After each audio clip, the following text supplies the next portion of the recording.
Assalamualaikum warahmatullahi wabarakatuh. Jumpa lagi dengan Zainuddin Ahmad Official di kandang entok. Hari ini kita akan menggunakan media pakan ternak dengan media bungkil sawit.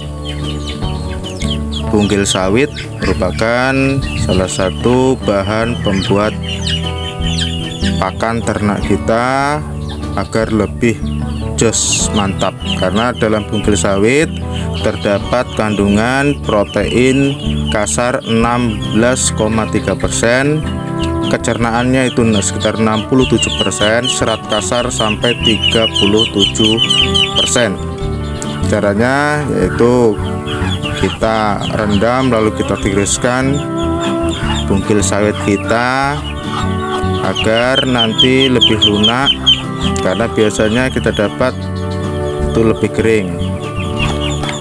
Lalu daun mengkudu, kita campurkan daun mengkudu atau pace sebagai antibiotik alami atau obat herbal. Kandungan senyawa dalam daun mengkudu yaitu teperoid, yaitu kandungan senyawa hidrokarbon isometrik yang berfungsi sebagai sintesa organik dan pemulihan sel-sel tubuh. Juga ada dalam kandungan daun mengkudu ini asam askorbat dan vitamin C untuk imun ternak. Jadi kita campurkan ke dalam racikan kita sedikit daun mengkudu agar daya tahan imun dari ternak-ternak kita lebih meningkat dan ternak-ternak kita akan lebih sehat, terutama untuk induan-induan yang sudah mengerami. Selesai mengerami itu mereka harus kita berikan cacahan daun mengkudu agar sel-sel pemulihan setelah mereka mengerami itu lebih cepat dan bisa cepat kembali bertelur. Selanjutnya bahannya yaitu enceng gondok. Kandungan gizi dalam enceng gondok tentunya sangat banyak sekali, diantaranya mengandung protein kasar 9,8 sampai 12%. Terus lemak kasarnya 1,1 sampai 3,3%, serta serat kasar dalam enceng gondok itu 16,8 sampai 24,6%. Dan juga ada abu 11,9 sampai 23,9%.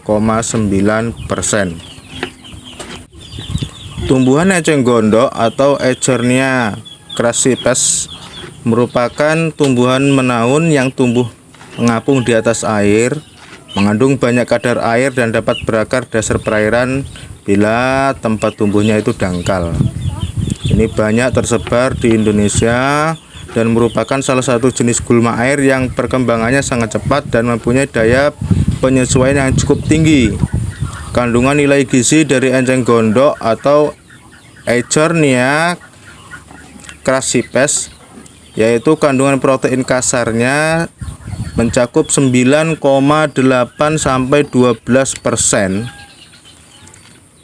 Terus abu 11,9 sampai 23,9%, serta lemak kasar 1,1 sampai 3,3%. Serat kasarnya 16,8 sampai 24,6%. Kandungan protein yang masih cukup memadai untuk digunakan sebagai pakan-pakan alternatif. Ini tentunya sangat baik sekali untuk rangsum pakan dari ternak-ternak kita dalam menghemat biaya pakan untuk digunakan sebagai solusi dari peternak-peternak entok, khususnya dalam pengiritan pakan membuat pakan-pakan alternatif. Dalam penggunaan dari daun enceng gondok sendiri bisa kita maksimalkan menurut sebagian penelitian itu kadar nutrisi dari enceng gondok yang telah difermentasi dengan Asparagus niger memberikan hasil pengawetan dalam 6 minggu. Kadar protein kasar daun enceng gondok bisa meningkat sampai 65,41% dan kadar serat kasar itu menurun 57% dibandingkan dengan enceng gondok yang tidak difermentasi. Penggunaan daun enceng gondok fermentasi pada ternak kita, konsumsi ransum dan penambahan bobot badan meningkat seiring dengan semakin besarnya bobot badan pada awal-awal ternak entok kita. Daun enceng gondok fermentasi dapat digunakan sebagai bahan penyusun ransum dari ternak-ternak entok sampai taraf level 77%. Enceng gondok mudah menyebar pertumbuhannya, tentunya dapat kita jumpai atau kita peroleh di banyak tempat yang di situ terdapat air-air seperti sungai, rawa ataupun sawah. Dan tentunya ini bisa kita dapatkan dengan gratis, hanya bermodalkan tenaga saja. Karena enceng gondok termasuk gulma ataupun juga tanaman parasit yang tidak berguna di masyarakat. Bagi masyarakat, enceng gondok adalah tanaman parasit yang hanya mengotori lingkungan atau perairan, sungai ataupun aliran-aliran dari irigasi. Jika berlebihan bisa tersumbat dan bisa meluap airnya. Maka dari itu, dengan ini kita manfaatkan enceng gondok ini untuk ransum pakan kita karena mengandung protein yang sangat tinggi dan banyak gizi-gizi lain yang sangat dibutuhkan bagi pertumbuhan ternak kita. Karena seorang peternak tentunya dalam beternak entok itu harus mencari solusi untuk pengiritan biaya agar maksimal dalam hasil. Seperti yang kita ketahui, ternak entok itu membutuhkan biaya pakan yang cukup banyak. Jika kita mengandalkan pakan-pakan pabrikan, sangatlah tipis, bahkan bisa merugi kalau terlalu banyak menggunakan pakan pabrikan. Kita tambahkan juga ini bunga pisang atau jantung pisang dari pohon, karena saya melihat banyak sekali entok-entok saya ini suka sekali makan bunga daun pisang atau bunga pepaya yang jatuh-jatuh. Makanya kita cacah sekalian untuk kita campurkan ke dalam ransum pakan alternatif pada kali ini. Ini tentunya tidak bayar juga, karena ini kita temukan di sini pohonnya yang sudah panjang sekali jantungnya, dan ini daunnya, jantung pisangnya pun sudah mulai membusuk, jadi tidak bisa kita olah untuk dimakan manusia, kita olah menjadi pakan entok kita.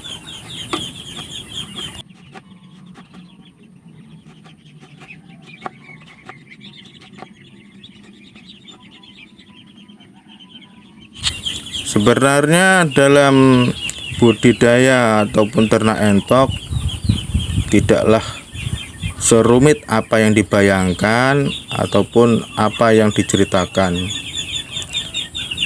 karena semua tergantung terhadap niat kita masing-masing dan ketekatan. Setelah semuanya bahan kita sudah siapkan, kita campurkan bungkil yang sudah kita tiriskan hasil dari rendaman kita yang 1 malam. Itu kita campurkan semua bahannya menjadi satu. Bungkilnya kadar airnya sudah menurun karena sudah kita tiriskan dengan jaring tadi selama 1 malam. Dan ini kita aduk sampai merata. Nah, bungkil sawit ini sangat tinggi protein, bahkan jika kita melihat di berita ataupun di informasi-informasi ternak, Sebenarnya bungkil sawit ini kebutuhan sekarang digunakan untuk pakan-pakan ternak bagi orang-orang luar negeri, karena sebagai pengganti dari dedak ataupun katul ataupun sekam, yang tentunya perbandingan dari gizi, protein, serat dan sebagainya dari bungkil sawit ini lebih tinggi daripada dedak, katul dan sebagainya.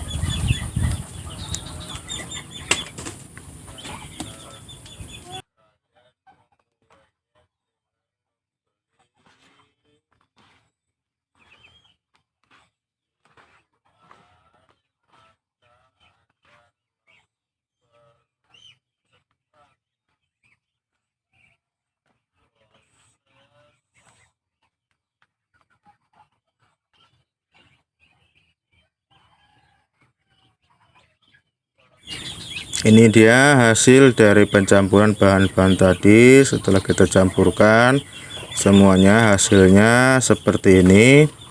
Insya Allah pakan kita semuanya mengandung nilai gizi dan tidak sembrono. Dicoba. Nah, sekarang kita masuk kandang, langsung pakankan kepada ternak kita. Karena saya aplikasikan bungkil sawit ini setelah 15 hari, saya coba ke dalam anakan ataupun DOC dari entok yang berusia 3 minggu. Mulai saya berikan campuran bungkil sawit dengan nasi dan konsentrat.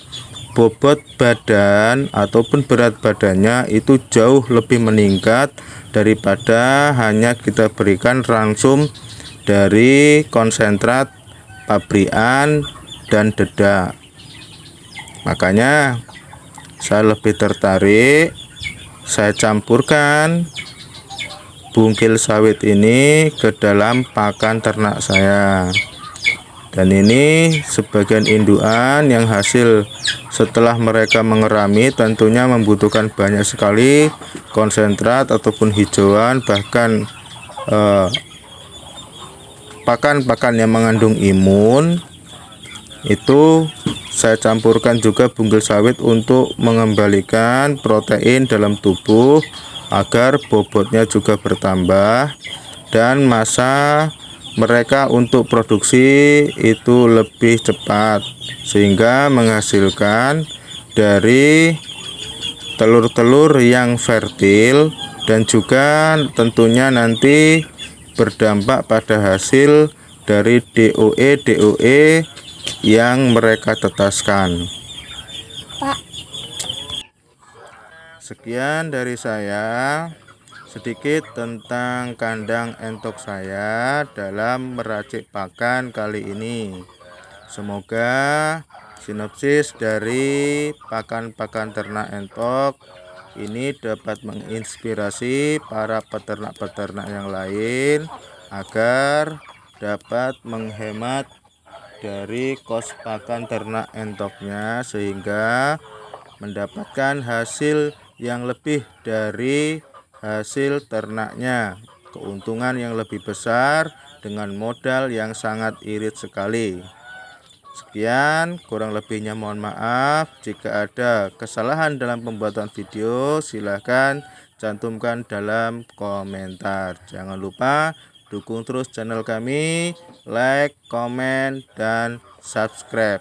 Wassalamualaikum warahmatullahi wabarakatuh. Salam ternak, salam satu hobi, salam ngos.